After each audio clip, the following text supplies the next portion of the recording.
ಅಶ್ವಿನಿ ಮತ್ತು ನೀನು ಅಮರ ಪ್ರೇಮಿಗಳು ಎನ್ನುವಂತಹ ವಿಷಯವನ್ನು ಕೂಡ ಹೇಳಿದೆ. ನಿಮ್ಮ ಪ್ರೇಮವನ್ನ ತ್ಯಾಗ ಮಾಡಿದಂತಹ ತ್ಯಾಗಮಯಿಗಳು ನೀವು. ಆದರೆ ನಾನು ಅಶ್ವಿನಿಯನ್ನ ಸುಖವಾಗಿಡಲು ಆಗಲಿಲ್ಲ ಆನಂದ್. ಅಶ್ವಿನಿಯನ್ನ ಸುಖವಾಗಿಡದ ಆಗದ ಪಾಪಿ ನಾನು, ಪಾಪಿ. ಅಮ್ಮ, ಏನ್ ಹೇಳ್ತಾ ಇದೆಯೋ? ಏನ್ ಹೇಳ್ತಾ ಇದೀಯಾ ಆನಂದ್? ನಾನು ಏನು ಹೇಳ್ತಿದ್ದೇನೆ, ಸತ್ಯವಾದ ವಿಷಯ ಏನು ಅನ್ನುವಂಥದ್ದನ್ನು ಕೂಡ ನೀನು ಕೂಡ ನನಗೆ ಹೇಳಲಿಲ್ಲ. ನನಗೆ ಕಾಯಿಲೆ ಇದೆ, ನಾನು ಈ ಲೋಕದ ಕೆಲವೇ ದಿನಗಳ ಅತಿಥಿ ಅನ್ನುವಂಥದ್ದು ಕೂಡ ನೀನು ಹೇಳಲಿಲ್ಲ ಆನಂದ್. ನಾನು ಈ ಲೋಕದ ಕೆಲವೇ ದಿನಗಳ ಅತಿಥಿ. ಇಲ್ಲ ಕಣೋ, ಇಲ್ಲ, ನಿನಗೇನು ಆಗೋದಿಲ್ಲ ಕಣೋ. ಯಾಕೆ ಈ ರೀತಿ ಎಲ್ಲ ಮಾತನಾಡ್ತಾ ಇದೀಯಾ? ನಾನು ನಿನ್ನನ್ನು ಬಿಟ್ಕೊಡ್ತೀನಿ ನೀನು. ಇಲ್ಲ ಕಣೋ, ನಿನಗೇನು ಆಗೋದೇ ಇಲ್ಲ. ಡಾಕ್ಟ್ರು ಹೇಳಿದರೆ ತಾನೆ ನಿನಗೂ ಆಪರೇಷನ್ ಮಾಡಿದ್ರೆ ನೀ ಸಂಪೂರ್ಣವಾಗಿ ಗುಣಮುಖ ಆಗ್ತೀಯ ಅಂತ. ಯಾಕೆ ಈ ರೀತಿ ಎಲ್ಲ ಮಾತುಗಳನ್ನ ಆಡ್ತಾ ಇದೀಯಾ? ಆನಂದ್, ಯಾವ ಡಾಕ್ಟ್ರು ಕೂಡ ಅವ್ರ ಹತ್ರ ಬರೋ ರೋಗಿಗಳಿಗೆ ನೀನ್ ಸಾಯ್ತೀಯ ಅಂತ ಯಾರು ಹೇಳೋದಿಲ್ಲ. ಹುಟ್ಟೋದು ಒಂದಿನ, ಸಾಯೋದು ಒಂದಿನ. ಹುಟ್ಟೋದು ಡಾಕ್ಟರ್ ಕೈಯಲ್ಲಿದ್ದರೆ ಸಾಯೋದು ಭಗವಂತನ ಕೈಯಲ್ಲಿರ್ತದೆ. ಆದ್ರೆ ಆನಂದ್, ಈ ಪ್ರಪಂಚದಲ್ಲಿ ಪ್ರತಿಯೊಬ್ಬರು ಕೂಡ ಸಾಯಲೇಬೇಕು. ಆದ್ರೆ ಸಾಯ್ತೇನೆ ಅಂತ ಗೊತ್ತಿದ ಮೇಲೂ ಒಂದು ಪುಣ್ಯ ಘನ ಕಾರ್ಯವನ್ನ ಮಾಡಿ ಸತ್ತರೆ ಆ ಆತ್ಮಕ್ಕೆ ಖಂಡಿತವಾಗಿಯೂ ಶಾಂತಿ ಸಿಗ್ತದೆ. ಹಾಗಾಗಿ ನಾನು ಅಂತ ಒಂದು ಘನ ಕಾರ್ಯವನ್ನ ಮಾಡಬೇಕು ಅಂತ ಬಯಸಿದ್ದೇನೆ ಆನಂದ್. ನೀನು ನನಗೊಂದು ಮಾತು ನಡೆಸ್ಕೊಡ್ಬೇಕು ಆನಂದ್. ನೀನು ಒಂದು ಮಾತಲ್ಲ, 100 ಮಾತುಗಳನ್ನಾದ್ರೂ ಕೇಳು. ಅದೆಂಥದೇ ಪರಿಸ್ಥಿತಿ ಇರಲಿ, ಅದೆಷ್ಟೇ ಕಷ್ಟಗಳಾಗಿರ್ಲಿ, ನಾನು ನಿನ್ನ ಮಾತನ್ನ ಖಂಡಿತ ನಡೆಸ್ಕೊಡ್ತೀನಿ. ಖಂಡಿತ ತಾನೆ? ಖಂಡಿತವಾಗಿ ನಡೆಸ್ಕೊಡ್ತೀನಿ. ಏನಂತ ಹೇಳು ಆನಂದ್. ನಾನೇನಾದ್ರೂ ಆ ಯಮನ ಆಟದಲ್ಲಿ ಸೋಲನ್ನ ಕಂಡು ಇಹಲೋಕವನ್ನ ತ್ಯಜಿಸಿದ್ರೆ ನನ್ನ ಅಶ್ವಿನಿಯ ಕುಂಕುಮವನ್ನು ಅಳಿಸಲು ಬಿಡದೆ ಅವಳ ಮುತ್ತೈದೆಯಾಗಿರಲು ನೀನು ಅವಳ ಪತಿಯಾಗಿ ಬರಬೇಕು ಆನಂದ್. ನೀನು ಪತಿಯಾಗಿ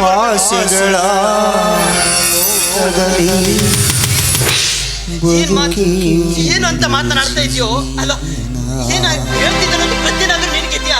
ಇಲ್ಲ, ಇದು ನನ್ನಿಂದ ಸಾಧ್ಯ ಇಲ್ಲ ಕಣೋ, ನನ್ನಿಂದ ಖಂಡಿತ ಸಾಧ್ಯ ಇಲ್ಲ. ಆನಂದ್, ಸಾಧ್ಯವಿಲ್ಲ ಅಂತ ಮಾತ್ರ ಹೇಳ್ಬೇಡ. ನೋಡು, ನನ್ನ ಅಶ್ವಿನಿ ತನ್ನ ಹಣೆಯಲ್ಲಿರುವ ಕುಂಕುಮ, ಮುಡಿಯಲ್ಲಿರುವ ಹೂವು, ಕೊರಳಲ್ಲಿರುವ ತಾಳಿಯನ್ನ ಕಳೆದುಕೊಂಡು ಅವಳು ವಿಧವೆಯಾಗುವುದನ್ನ ಸಹಿಸಲಾಗದು ಆನಂದ್. ನೋಡು, ನಾನು ಈಗಾಗಲೇ ಅಶ್ವಿನಿ ಮತ್ತು ಅವಳಣ್ಣ ಪ್ರಭಾಕರ್ನಿಗೆ ಈ ವಿಷಯವನ್ನ ತಿಳಿಸಿ ಒಪ್ಪಿಸಿದ್ದೇನೆ ಆನಂದ್, ಒಪ್ಪಿಸಿದ್ದೇನೆ. ದಯವಿಟ್ಟು ಅಶ್ವಿನಿಯ ಕೈ ಹಿಡಿದು ಅವಳ ಪತಿಯಾಗಿ ದಯವಿಟ್ಟು ನನ್ನ ಆತ್ಮಕ್ಕೆ ಶಾಂತಿಯನ್ನ ಕೊಡಬೇಕು. ನಿನಗೇನು ಆಗೋದಿಲ್ಲ ಅಂತ ಹೇಳ್ತಾ ಇದ್ದೀನಲ್ಲೋ, ಏನಾಗ? ಧೈರ್ಯವಾಗಿರೋ. ಇಲ್ಲ ಆನಂದ್, ಡಾಕ್ಟರ್ ಏನೇ ಹೇಳಿದ್ರು ಕೂಡ ನನ್ನನ್ನ ಉಳಿಸುವ ಅಥವಾ ನನ್ನನ್ನ ಕರೆದುಕೊಳ್ಳುವಂಥದ್ದು ಭಗವಂತನಿಗೆ ಬಿಟ್ಟಿದ್ದು. ಹಾಗಾಗಿ ದಯವಿಟ್ಟು ಆನಂದ್, ಈ ನನ್ನ ಮಾತನ್ನ ನೆರವೇರಿಸ್ಕೊಡ್ಬೇಕು ಆನಂದ್. ನನ್ನ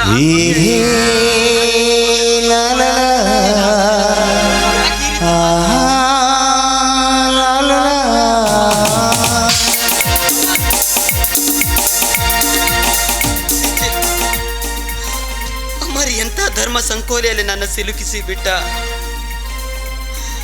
ನಾನು ಅಶ್ವಿನಿಗೆ ಮುತ್ತೈದೆ ಭಾಗ್ಯ ಕೊಡಲೆ,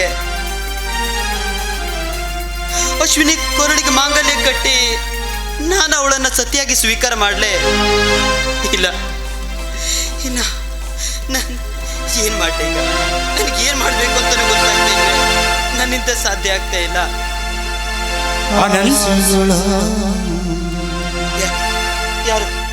ಯಾರು? ನಿನ್ನ ಅಂತರಾತ್ಮ. ನನ್ನ ಅಂತರಾತ್ಮ? ಕಾರಣ ಆನಂದ. ವಿಧವೆಯಾಗುತ್ತಿರುವ ಒಂದು ಹೆಣ್ಣಿಗೆ ತಾಳಿಯ ಭಾಗ್ಯ ಕೊಡುವುದರಲ್ಲಿ ಯಾವ ತಪ್ಪು ಇಲ್ಲ. ನಿನ್ನ ಸ್ನೇಹಿತನಿಗೆ ವಚನ ಕೊಟ್ಟಿರುವೆ ಎಂದ ಮೇಲೆ ಅದನ್ನ ನಡೆಸಿಕೊಡಬೇಕಾದದ್ದು ನಿನ್ನ ಕರ್ತವ್ಯ. ನಿನ್ನ ಪ್ರೇಯಸಿ ನಿನ್ನ ವಚನಕ್ಕೆ ಕಟ್ಟು ಬಿದ್ದು ಅಮರನ ಕೈ ಹಿಡಿದು ಈಗಾಗಲೇ ನರಕದ ಜೀವನ ಸಾಗಿಸುತ್ತಿದ್ದಾಳೆ. ಇನ್ನು ಅವಳು ವಿಧವೆಯಾಗಿ ದುಃಖದ ಧಾವಾಗ್ನಿಯಲ್ಲಿ ಬೇಯುತ್ತಿರುವುದನ್ನು ನೋಡಿ ನೀನು ನಗು ನಗುತ್ತಾ ಬಾಳಬೇಕೆಂದು ಮಾಡಿದ್ದೇನು? ಇಲ್ಲ ಇಲ್ಲ, ಒಂದು ವಿಧವೆಯ ಹೆಣ್ಣಿಗೆ ನೀನು ಬಾಳು ಕೊಟ್ಟರೆ ಸಮಾಜ ಸೇವಕನಾದ ನಿನ್ನ ಘನತೆ ಇನ್ನೂ ಹೆಚ್ಚುತ್ತದೆ. ವಿಚಾರ ಮಾಡು, ಒಳ್ಳೆಯ ನಿರ್ಧಾರ ತೆಗೆದುಕೋ. ಹೌದು ಹೌದು, ನಾನು ಅಶ್ವಿನಿಯ ಮುತ್ತೈದೆತನವನ್ನು ಕಾಪಾಡಲೇಬೇಕು. ಅಶ್ವಿನಿ ಯಾವಾಗಲೂ ನಗ್ನಗ್ತಾ ಇರಬೇಕು. ಅಶ್ವಿನಿ ವಿಧವೆ ಆಗಬಾರ್ದು. ಅಶ್ವಿನಿ ಕೊರಳಿಗೆ ನಾನು ತಾಳಿ ಕಟ್ಟಿ ನನ್ನ ಸತಿಯನ್ನಾಗಿ ಮಾಡಿಕೊಳ್ಳೇಬೇಕು. ಅಶ್ವಿನಿ ಯಾವಾಗಲೂ ನಗ್ನಗ್ತಾ ಇರಬೇಕು. ನನ್ನ ಅಶ್ವಿನಿ ಯಾವಾಗಲೂ ನಗ್ನಗ್ತಾ ಇರಬೇಕು. ಆಸೆಗಳ ಲೋಕದಲ್ಲಿ ಬದುಕಿಸುವುದರ ಆಸೆಗಳ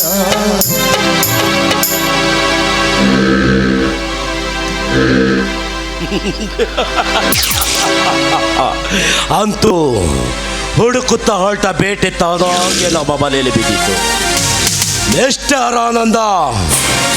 ನಮ್ಮ ವ್ಯವಹಾರದಲ್ಲಿ ಕೈ ಹಾಕಿ ನಮ್ಮ ಪ್ರತಿಯೊಂದು ವ್ಯವಹಾರವನ್ನು ಬಂದ್ ಮಾಡಿದ ನಿನ್ನನ್ನು ನಾನು ಸುಮ್ಮನೆ ಬಿಡೋದಿಲ್ಲ.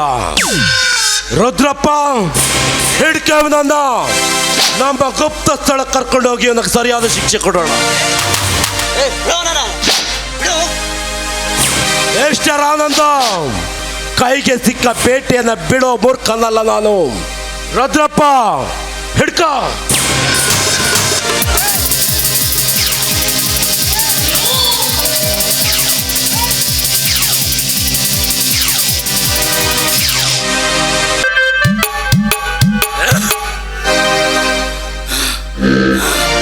ವಜೀರ್ ಖಾನ್, ನೀನು ಮಾಡಿದ ಪಾಪಕ್ಕೆ ಇವತ್ತು ನಾನು ಜೈಲಿನಿಂದ ತಪ್ಪಿಸಿಕೊಂಡು ಬಂದೆ. ನಮ್ಮ ಬಂಗಾರದಂತಹ ಸಂಸಾರವನ್ನು ಹಾಳು ಮಾಡಿದ ಮಿತ್ರದ್ರೋಹಿ ನೀನು. ಬದುಕಿರಬಾರದು. ನೀನು ಬದುಕಿದರೆ ನಮಗೆ ನೆಮ್ಮದಿ ಇಲ್ಲ. ನಿನ್ನನ್ನು ಮಾತ್ರ ಸುಮ್ಮನೆ ಬಿಡಲಾರೆ. ನಿನ್ನನ್ನು ಸಾಯಿಸದ ಹೋದ್ರೆ ನನ್ನ ಹೆಂಡತಿ ಆತ್ಮಕ್ಕೆ ಶಾಂತಿ ಸಿಗಲಾರದು. ಸೇಡಿಗಾಗಿ ಸೇಡು ತೀರಿಸಿಕೊಂಡಾಗಲೇ ನನ್ನ ಹೆಂಡತಿ ಆತ್ಮಕ್ಕೆ ಶಾಂತಿ ಸಿಗುವುದು. ವಜೀರ್ ಖಾನ್, ನೀನು ಯಾವ ಗುವಿಯಲ್ಲಿ ಒಡಗಿದರೂ ನಿನ್ನ ಮಾತ್ರ ಬಿಡಲಾರೆ. ಈ ನರೇಂದ್ರ ಬರ್ತಾ ಇದ್ದೀನಿ.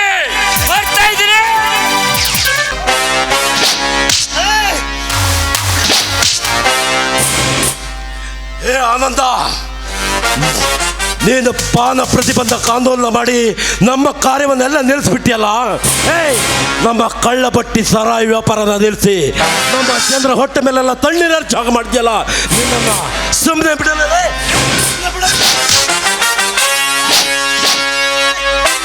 ನನ್ನನ್ನು ಕಟ್ಟಿ ಹಾಕಿ ಈ ರೀತಿ ಚಿತ್ರಹಿಂಸೆ ಕೊಡ್ತಾ ಇದೆಯಲ್ಲ, ಕಟ್ಟಿರೋ ಕಟ್ಟನ್ನು ಬಿಚ್ಚಿ ನೋಡೋ ನಿನ್ನ ಪರಿಸ್ಥಿತಿ ಏನಾಗ್ತದೆ ಅಂತ. ಏ ಆನಂದ, ವಿಷಯದ ಹಾವಿನ ಹುತ್ತದಲ್ಲಿ ಕೈ ಹಾಕಿ ಕಚ್ಚೆಸಿಕೊಂಡ ಅವಿಬೇಕಿ ನೀನು. ಎಷ್ಟೊಂದು ನಿನಗೆ ಹೊಡೆದ್ರು ನಿನಗೆ ಬುದ್ಧಿ ಬಂದಿಲ್ಲಲ್ಲ. ನಿನ್ನನ್ನು ಹೀಗೆ ಬಿಟ್ರೆ ನಮಗೆ ಉಳಿಕಾಲ ಇಲ್ಲ. ಮಿಸ್ಟರ್ ಆನಂದ, ಅನುಭವಿಸ ಮಗನ ಈ ವಜ್ರಕಾಂತ ಕೊಡೋ ಶಿಕ್ಷೆ.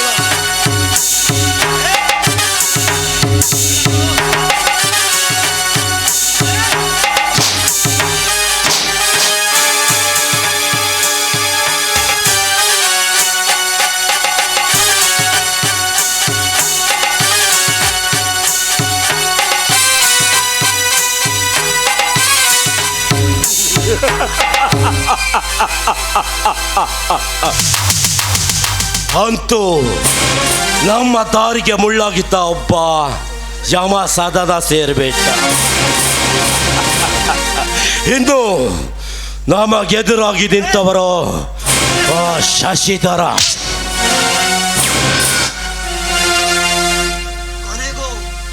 ಕೊನೆಗೂ ನಿನ್ನ ವಂಚನೆ ವೇದನೆಯಿಂದ ನನ್ನನ್ನು ಕೊಲೆ ಮಾಡಿಬಿಟ್ಟೆನು ಪಾಪಿ.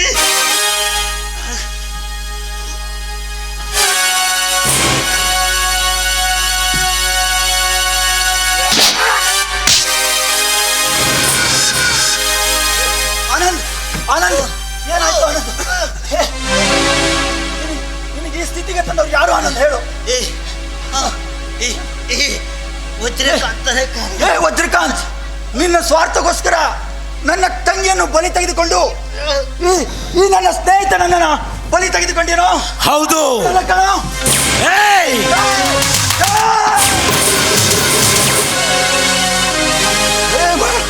ಶಶಿಧರ,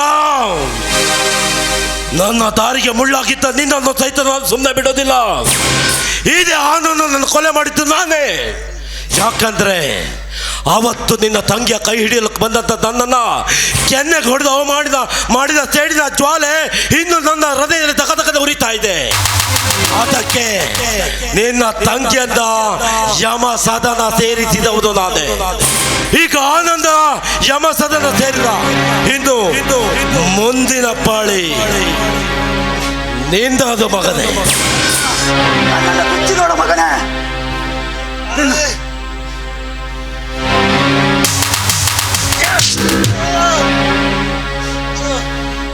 ಶಶಿಧರ, ವಿಷದ ಹಾವಿನ ಹುತ್ತಕ್ಕೆ ಕೈ ಹಾಕಿ ಕಚ್ಚಿಸಿಕೊಳ್ಳಬೇಕು ನೀನು. ಈ ವಜ್ರಕಾಂತನ ತಂಟಕ್ಕೆ ಬಂದವರಿಗೆ ಇದೇ ಕಥೆ ಆಗ್ಬೇಕು ಅಂತ ಈ ಸಮಾಜ ಜನರು ನೋಡಿ ತಿಳ್ಕೊಳ್ಬೇಕು. ಇದಕ್ಕೂ ಮುನ್ನ ನಿನ್ನ ಕೊಲೆ ಈ ವಜ್ರಕಾಂತನ ಕೈಯಿಂದ ಅನುಭವಿಸು ಮಗನೇ.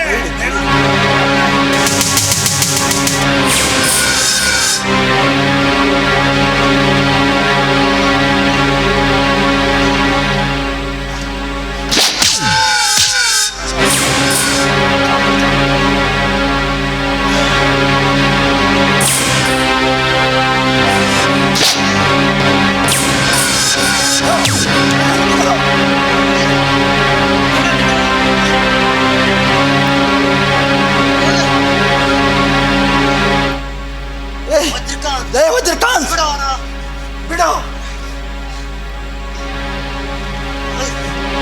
ಕೈಗೆ ಸಿಕ್ಕ ಭೇಟಿಯಿಂದ ಬಿಟ್ಟವನಲ್ಲ ಈ ವಜ್ರಕಾಂತ. ಹೇಯ್, ಇನ್ನು ನೋಡ್ತಾ ಇದ್ದೀನೋ? ಹೇಯ್,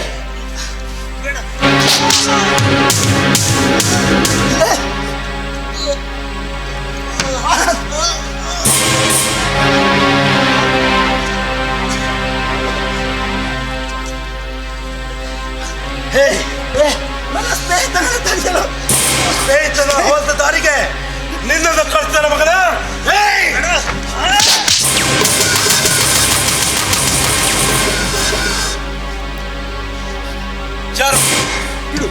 ಯಾರು? ನಾನೇ ನರೇಂದ್ರ ವಜ್ರಕಾಂತ್.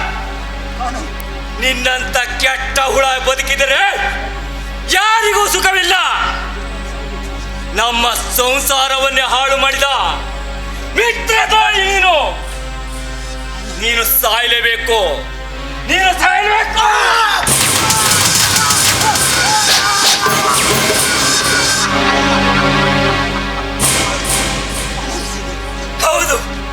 ಹೌದು, ಇಂದು ನನ್ನ ಹೆಂಡತಿಯ ಆತ್ಮಕ್ಕೆ ಶಾಂತಿ ಸಿಕ್ಕಿತು.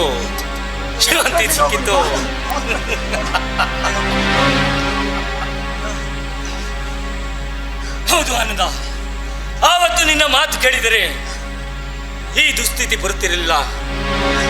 ನಿಜವಾಗ್ಲೂ ನಾನು ಮಹಾಪಾಪಿ.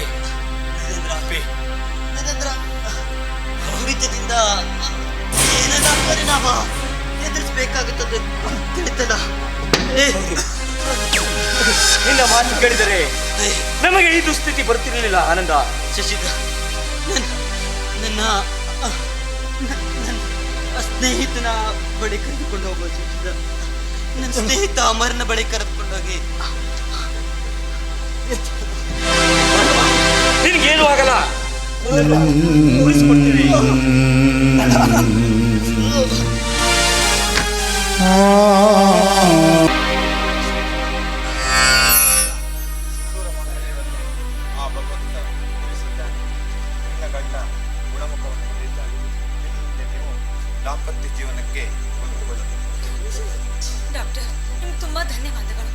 ನನ್ನ ಮಾಂಗಲ್ಯವನ್ನ ಉಳಿಸಿಕೊಟ್ಟದಕ್ಕೋಸ್ಕರ ನಿಮ್ಗೆಷ್ಟು ಕೃತಜ್ಞತೆ ಹೇಳಿದ್ರು ಕಡಿಮೆನೆ. ತುಂಬಾ ಥ್ಯಾಂಕ್ ಯು ರೀ. ಡಾಕ್ಟರ್, ನನ್ನ ಪ್ರಾಣವನ್ನು ಉಳಿಸಲು ತುಂಬಾ ಶ್ರಮಿಸಿದ್ರಿ. ಈ ಅಶ್ವಿನಿಯ ಸೌಭಾಗ್ಯದಿಂದಲೇ ನನ್ನ ಪ್ರಾಣ ಉಳಿದಿದೆ. ಆದರೆ ನನ್ನ ಮಿತ್ರನಾದ ಆನಂದ್ ಎಲ್ಲಿ ಹೋದ ಅನ್ನುವಂಥ ಸುಳಿವೇ ಇಲ್ವಲ್ಲ. ಏನಾಗಿರ್ಬೋದು?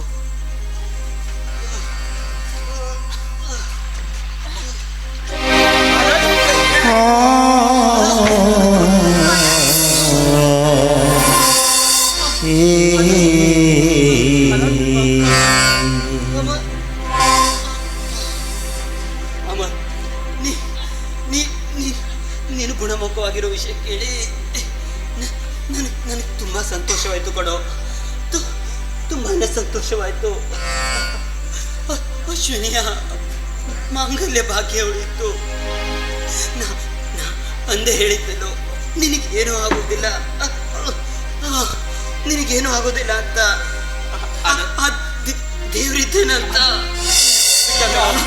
ನೀನ್ ಸಾವು ಬದುಕಿನ ಮಧ್ಯೆ ಹೋರಾಡಿ ಬದುಕು ಬಂದ್ಬಿಟ್ಟೆ ಕಣೋ. ಬದುಕು ಆನಂದ್, ನಿಮ್ಗೇನು ಆಗೋದಿಲ್ಲ, ಏನಾಗುದಿಲ್ಲ. ಸಮಾಧಾನ ಮಾಡ್ಕೋ ಆನಂದ್.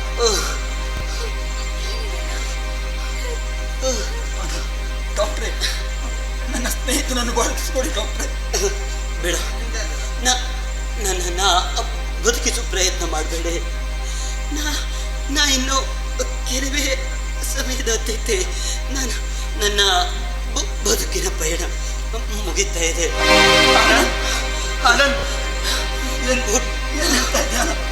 ಹುಟ್ಟು ಸಾವು ಯಾರ ಸ್ವಾಧೀನವೂ ಅಲ್ಲ. ಹುಟ್ಟಿದ ಮನುಷ್ಯ ಒಂದಲ್ಲ ಒಂದು ದಿನ ಸಾಯಲೇಬೇಕು. ಹುಟ್ಟು ಸಾವುಗಳ ಮಧ್ಯೆ ಈ ಬದುಕು ಒಂದೇ ಒಂದು ಕ್ಷಣ. ಆ ಒಂದು ಕ್ಷಣನೇ ನನ್ನ ಸ್ನೇಹ ಬಂಧನ ಮಾಡು. ನನ್ನ ನಿನ್ನ ಸ್ನೇಹ ಕಥೆಯು ಮುಗಿಯಿದೆ ಆರಂಭದ ಮುನ್ನ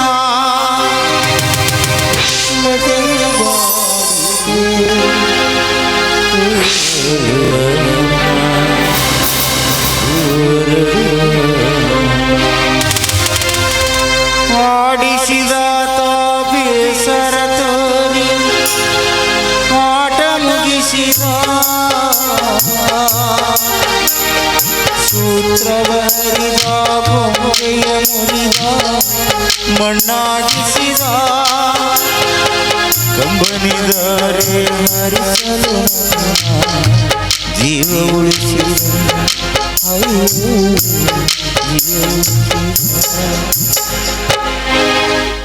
ನೋಡಿದ್ರ ಆನಂದ್ ಸ್ನೇಹಕ್ಕೋಸ್ಕರ ಎಂಥ ತ್ಯಾಗ ಮಾಡ್ದ. ಇಂಥ ಆದರ್ಶವಾದಿ ತ್ಯಾಗಮಯಿ ನಮ್ಮ ಮಧ್ಯ ನಮ್ಮ ಸ್ನೇಹಿತರಾಗಿದ್ದ ಅನ್ನೋದೇ ಒಂದು ಸಂತೋಷದ ವಿಷಯ. ನಮ್ಮಿಬ್ಬರನ್ನ ಒಂದು ಮಾಡೋದಕ್ಕೋಸ್ಕರ ಪಾಪ ಆನಂದ್ ತನ್ನ ಪ್ರಾಣವನ್ನೇ ಮುಡಿಪಾಗಿಟ್ಟ. ಅವನ ಆತ್ಮಕ್ಕೆ ಶಾಂತಿ ಸಿಗಲಿ, ಈ ಜಗತ್ತಲ್ಲಿ ಸ್ನೇಹ ಸಂಬಂಧ ಸುಂದರವಾಗಿ ಗಟ್ಟಿಯಾಗಿರಲಿ, ಆ ಸ್ನೇಹ ಅನ್ನೋದು ಎಲ್ಲರಿಗೂ ಸಿಗಲಿ ಅಂದ್ಕೊಂಡು ನಾವು ಮಂಗಳ ಹಾಡ್ತಾ ಜಯ ಜಯ ಸತ್ಯ ಬಂಧುರ ಸದಾಚಾರ ಸಂಸಾರದಿ ಸುಖ ವಾಲಿಸುಗುರುವರ ಕರುಣ ಸಾಗರ ಜಯ ಜಯ ಗುರುವರ ಜಯ ಜಯ ಗುರುವರ ಜಯ ಜಯ ಗುರುವರ ಕರುಣ ಸಾಗರ